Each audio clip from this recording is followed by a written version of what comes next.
Hello students, मैं हरजिंदर पाल सिंह आज एक नया वीडियो लेके आया हूँ। उस वीडियो में आज का जो टॉपिक है उसका नाम है safety recommendations in welding and cutting operations. Welding और कटिंग करते वक्त हमने कौन कौन सी सावधानियों का ध्यान रखना है, आज हम उसी के बारे में इस वीडियो के थ्रू आप डिस्कस करेंगे। हम सबसे पहले आती है फॉलो प्रिंटेड इंस्ट्रक्शंस। तो जब भी बेटे आपने कोई भी वेल्डिंग इक्विपमेंट परचेज करना है, सप्लायर ने और मैन्युफैक्चरर ने जो इंस्ट्रक्शन दी होती है वो हमने फॉलो करनी होती है। कभी भी इंस्ट्रक्शन के बाहर नहीं जाना। जो जो इंस्ट्रक्शन दिया है कि आपने सिंगल फेस पे ये वेल्डिंग सेट चलाना, आपने 3 फेस पे चलाना, उसी चीज को आपने फॉलो करना। वो भी दिया होता साथ में कि आपने इतने से इतने एम्पीयर तक, इतने से इतनी वोल्टेज के बीच में आपने रखना है और उतना ही हमने करना है।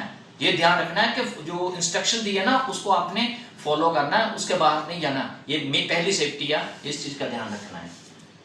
दूसरी आ गई क्लीन वर्किंग एरिया। जब भी आप बेटे वेल्डिंग करते हो, चाहे वो साइट के में जा रहे हैं कहीं प्रोडक्ट, जहां भी हमने कोई प्रोजेक्ट पकड़ा है वहां पे, जहां आप अपनी वर्कशॉप के अंदर, तो पूरी तरह आपका जो सरफेस एरिया जहां पे आप वेल्डिंग करनी है वो बिल्कुल क्लीन होना चाहिए। ऐसा ना हो कि जब आप वेल्डिंग कर रहे हैं, कटिंग कर रहे हैं, वो सारा कुछ जो भी है वो आपके सरफेस के ऊपर पड़ा हुआ है। कोई भी एक्स्ट्रा पार्ट वो आपने एक डस्टबिन रखना है, उसके बीच में रखना है। जैसे मैं आप वेल्डिंग के इलेक्ट्रोड जो छोटे छोटे रह जाते हैं उसको स्टब बैंड कहते हैं। एक लोहे का आपने बॉक्स बना लेना, उसके बीच में आपने सारे रखने, क्योंकि वो जो स्टब बैंड होते हैं ना वो हमने टैग बेल्ट के लिए हमने रखने होते हैं। क्योंकि जब भी टैग बेल्ट करना, नया इलेक्ट्रोड नहीं लेना। तो कोई भी आपका जो कटिंग मटेरियल है तो वो सारा आपने डस्टबिन में डालना है। ठीक है, ये ध्यान रखना है। और तीसरा आ गया easy access to electrical connections. जब भी आपने वेल्डिंग वर्कशॉप के अंदर, जहां आपने साइट में जहां आपने काम करना है, तो वेल्डिंग के जो कनेक्शन है उसको ध्यान में रखना है। उसका मेन मकसद क्या है कि जो मेन सप्लाई 3 फेस की आ रही है उसका एक पैनल बना होता है। उस पैनल के थ्रू आपने जहां भी वेल्डिंग सेट रखना है वहां उसके वेल्डिंग सेट के पास एक यानी कि स्विच लगाना है।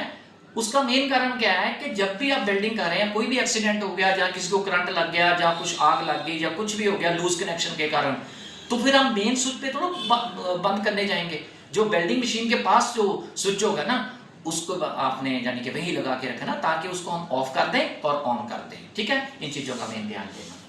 उसके बाद आ जाओ एडुकेट अर्थिंग। जब भी बेटे आपने वेल्डिंग मशीन इंस्टॉल करनी है ना तो अर्थिंग का बहुत जरूरी है।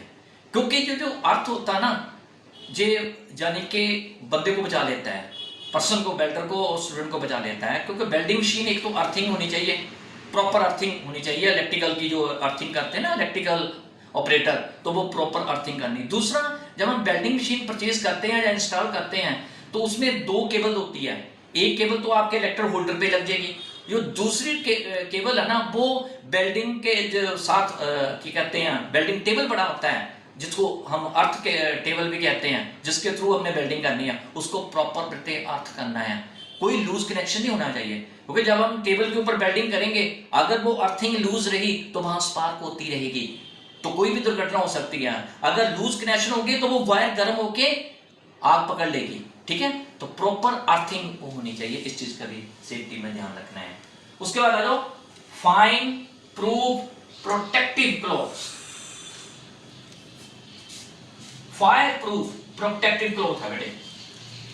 आपने इस चीज का ध्यान रखना है कि जब भी आपने वेल्डिंग या कटिंग करनी है, जो पीपी किट होती है, पर्सनल प्रोटेक्टिव किट बोलते हैं उसको, तो वो आपने प्रॉपर पहननी है। जिसमें क्या होता है, लेदर के ग्लव्स होते हैं, लेदर के एप्रन होते हैं, हेलमेट होता है और लेदर के शूज होते हैं। ये प्रॉपर किट होती है। जब भी आपने वेल्डिंग या कटिंग करनी है ना, ये प्रॉपर किट पहन के रखनी है। क्योंकि जब हमने वेल्डिंग करनी है या कटिंग करनी है तो वेल्डिंग के जो स्पैटर्स हैं, जहां जिसको आप कट कर रहे हैं, जो हॉट पीसेस है, हो सकता है अगर आपने हेलमेट या स्क्रीन ना दी तो वो आपकी आंख में चल सकता है। वेल्डिंग का स्पैटर आंख में चलता है तो वो कपड़े यानी कि जल सकते हैं। जो प्रॉपर आपने सेफ्टी रखनी है, जो पीपी किट बोलते हैं, पर्सनल प्रोटेक्टिव किट बोलते हैं, वो आपने पहननी है। ठीक है, इस चीज का ध्यान रखना है। Avoid watching electric arc with necked आई। जब भी वेल्डिंग हो रही हो तो इस चीज का बेटे ध्यान रखना है, चाहे वो स्टूडेंट है चाहे वो वेल्डर है, कि जब हम वेल्डिंग करते हैं ना तो उसमें दो प्रकार की रेज निकलती है, अल्ट्रावायलेट और इंफ्रारेड रेज, जो दोनों आंखों और चमड़ी के लिए हानिकारक होती है। कभी भी चाहे आप मार्केट में जा रहे हैं या कहीं भी जा रहे हैं, जहां वेल्डिंग हुई है उसको नेक्ड आई से नहीं देखना। आप 100 मीटर तक भी नहीं उसको देख सकते, क्योंकि ये जो अल्ट्रावायलेट है ना, ये हमारी आंखों को नुकसान पहुंचाती है। क्या आप सूरज को कभी देख सकते हैं? जो हम वेल्डिंग करते हैं वो तो 1 फुट या 2 फुट या 100 मीटर हो सकता है, लेकिन सूरज तो बहुत दूर है। अगर हम उसको देख लें तो उसके बाद जहां भी निगाह लगाएंगे तो 2 मिनट के लिए सूरज ही नजर आता है। सूरज तो 1000 कोसों मील दूर है, ठीक है ना। तो ये जो अल्ट्रावायलेट होती है ना, इसको कभी नेक्ड आई से नहीं देखना, इस चीज का मेन ध्यान रखना है। ओके, नेक्स्ट आ जाओ, यूज साइड स्क्रीन। जब भी बेटे आप वेल्डिंग कर रहे हैं, चाहे आप वर्कशॉप के अंदर कर रहे हैं जहां साइड में कर रहे हैं, तो इस चीज का ध्यान रखना कि वेल्डिंग में अगर वर्कशॉप में कर रहे हैं तो जहां बच्चा वेल्डिंग कर रहे हैं ना, तो उससे साइड में साइड स्क्रीन रखनी है। वो क्यों रखनी है? क्योंकि जब वेल्डर वेल्डिंग करता है तो उसमें दो प्रकार की रेस निकलती है, अल्ट्रावायलेट, इंफ्रारेड, और साथ में फ्यूम्स भी निकलता है। तो वो इतनी तीखी होती है, अगर आप साइड स्क्रीन नहीं रखोगे, जो बाकी के स्टूडेंट है अगर उन्होंने लाइव देख लिया तो उनकी आंखों को नुकसान पहुंचाएगा। तो ये आपने ध्यान रखना है, चाहे आप वर्कशॉप के अंदर कर रहे हैं, चाहे आप साइड पे कर रहे हैं, जहां साइड पे लोग पास से गुजर रहे हैं, ताकि वो देखे ना, क्योंकि अल्ट्रावायलेट बहुत खतरनाक होती है, आंखों में सुइयां चुभती है, नुकसान करती है। उसके बाद आ जाओ, solution in case of I trouble. जैसा कि अभी मैंने बताया कि वो साइड स्क्रीन रखनी है।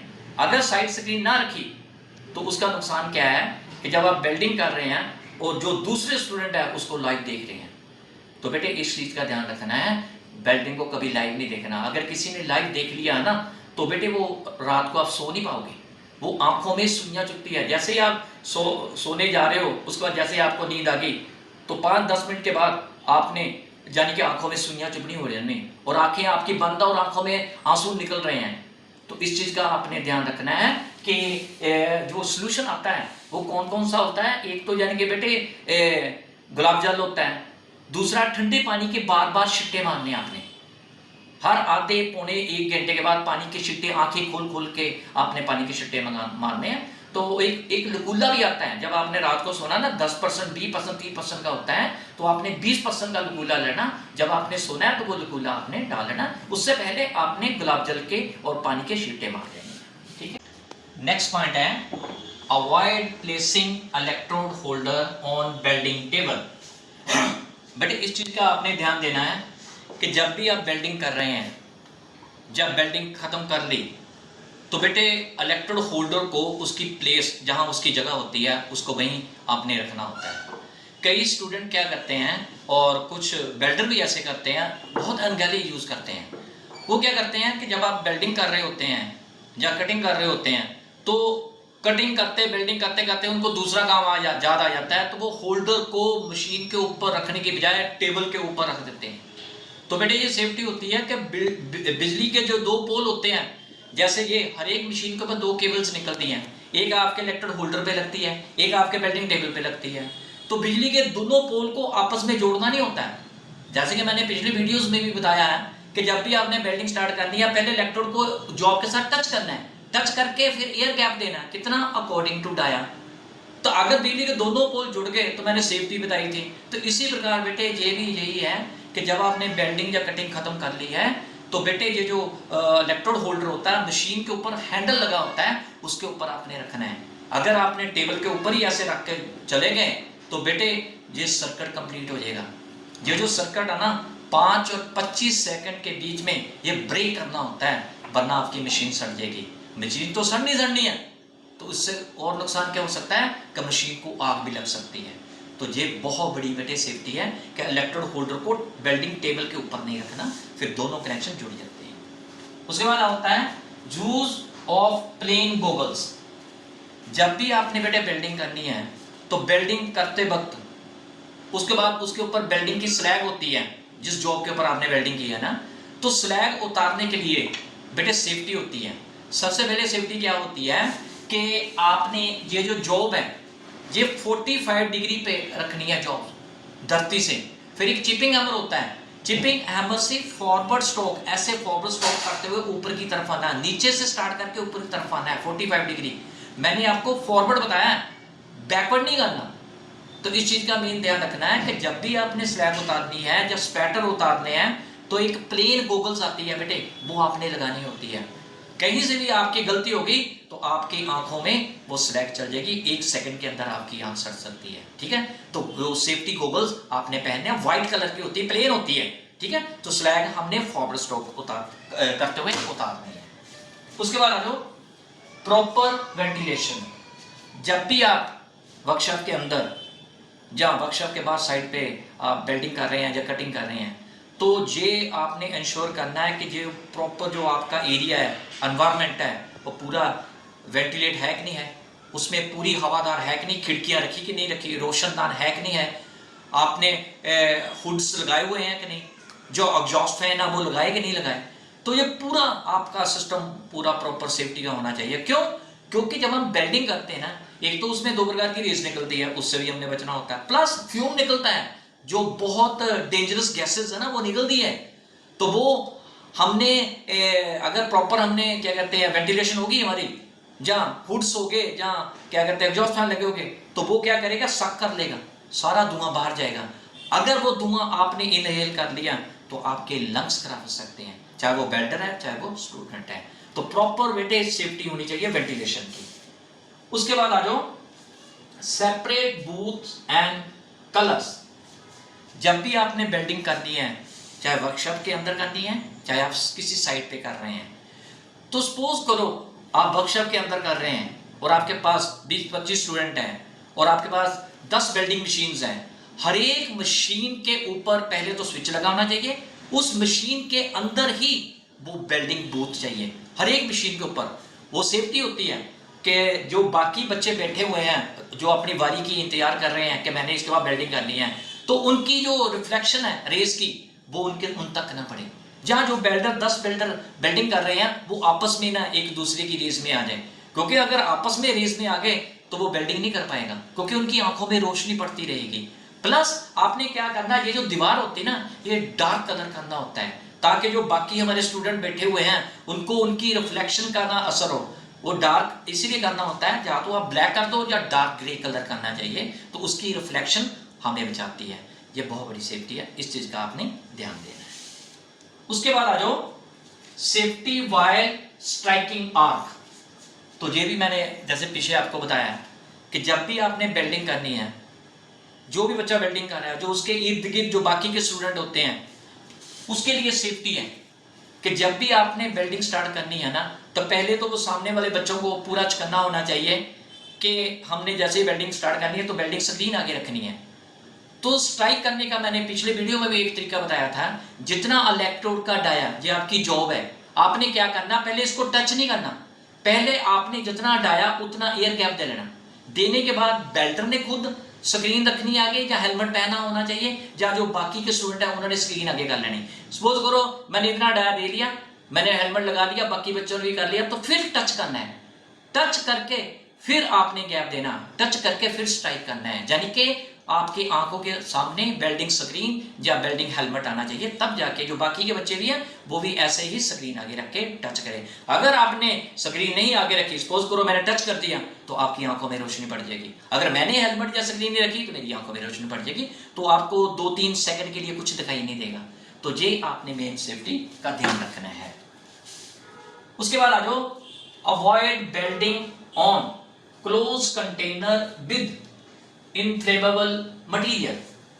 ये बहुत बड़ी सेफ्टी है बेटे, जो मैं आपको बताने जा रहा हूं। जब भी आपने वेल्डिंग करनी है ना, तो एक चीज का ध्यान रखना है कि अगर कोई भी बंदा आपके पास सिलेंडर लेके आ गया, या कोई भी गाड़ी लेके आ गया, चाहे मोटरसाइकिल है, चाहे 2 व्हीलर है, चाहे 4 व्हीलर है, अगर आप उसकी टैंकी को, जिसमें यानी कि पेट्रोल या डीजल हो सकता है, अगर आप उसके ऊपर वेल्डिंग करनी है, तो बेटे आपको पूरी यानी कि नॉलेज चाहिए कि वेल्डिंग कैसे होती है। मैं आपको सेफ्टी बताता हूँ।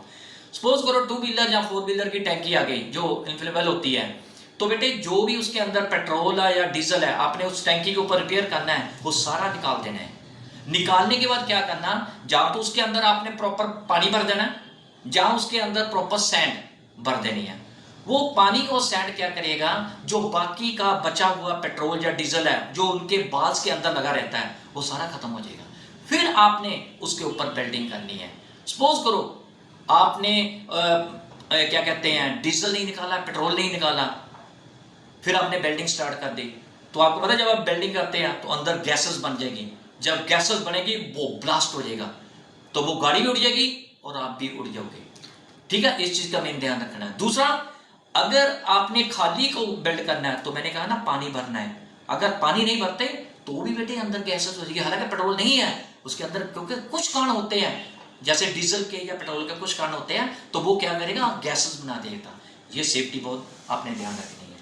ठीक है, नेक्स्ट आ जाओ, cutting should be done away from operator.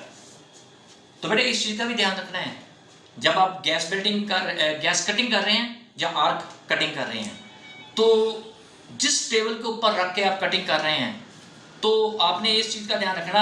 Suppose करो जो बेल्डिंग टेबल आपके सामने पड़ा है, उसके नीचे ना एक शीट लगा देनी है 45 डिग्री एंगल पे। वो क्यों लगानी होती है कि जब बंदा कटिंग कर रहा होता है ना, तो उसका जो पिघला हुआ मटेरियल है वो नीचे नहीं गिरना चाहिए। केवल आप कटिंग कर रहे हैं, वो इतना हॉटेड होगा ना, तो जैसे ही वो पिघला हुआ मटेरियल हो सकता है आपके पैर के ऊपर, आपके कपड़ों के ऊपर आ जाए, तो उस वक्त तो हादसा हो जाएगा, आप जल जाओगे, जहाँ आग लग जाएगी, जहाँ इमीडिएट आपको कोई नुकसान हो जाएगा। तो वो शीट लगाने से क्या होगा कि जैसे ही वो पिघला हुआ मटेरियल नीचे गिरेगा, वो शीट के थ्रू 45 डिग्री आपके आगे गिरेगा, आपके ऊपर नहीं गिरेगा। ये चीज का मैं ध्यान रखना, ये स्टूडेंट को भी सेफ्टी चाहिए और वेल्डर को भी खुद सेफ्टी चाहिए। ठीक है, लास्ट का जो क्वालिफाइड पर्सन। तो जैसे कि मैंने सारा आपको वीडियो में बताया, जो भी आपने गैस वेल्डिंग करनी, गैस कटिंग करनी या आर्क वेल्डिंग करनी, आर्क कटिंग करनी है, ये हर कोई नहीं कर सकता। इसके लिए आपको क्वालिफिकेशन की जरूरत होती है, सर्टिफिकेट की जरूरत होती है, सर्टिफाइड पूरा होना चाहिए वेल्डर, उसके बाद ये सारा काम कर सकता है। अगर सपोज करो कि मैं आर्क वेल्डिंग किसी दुकान पे यानी कि 1-2 साल अगर सीख ली, चलो ठीक है, उसको आर्क वेल्डिंग आ गई, लेकिन गैस वेल्डिंग के लिए पूरा एक्सपीरियंस चाहिए। क्योंकि जो गैस वेल्डिंग है, अगर बैकफायर हो गया या कुछ भी हो गया तो बेटे सिलेंडर उड़ जाएंगे, दुर्घटना हो जाएगी। ये इस चीज का मेन ध्यान है, पूरा पर्सन क्वालिफाइड चाहिए गैस वेल्डिंग करते वक्त, गैस कटिंग करते वक्त, आर्क वेल्डिंग करते वक्त और आर्क कटिंग करते वक्त। ये कोई आम बंदा नहीं कर सकता, ये ध्यान रखना है। ठीक है, तो बेटे ये था मेरा आज का वीडियो, जिसमें मैंने आपको बताया कि आर्क वेल्डिंग और कटिंग करते वक्त कौन कौन सी सेफ्टी आपने यूज करनी है, उस सेफ्टी का ध्यान रखना है, ताकि आपको पता चले कि हमने जिंदगी में ये जो प्रोजेक्ट पकड़ा है उसको सफल भी करना है और अपनी यानी स्किल भी दिखानी है। तो बेटे ये था हमारा आज का वीडियो। ये वीडियो आपको कैसा लगा आपने कमेंट सेक्शन में जाके बताना है, और साथ में लाइक भी करना है, शेयर भी करना है और सब्सक्राइब भी करना है। Thank you very much.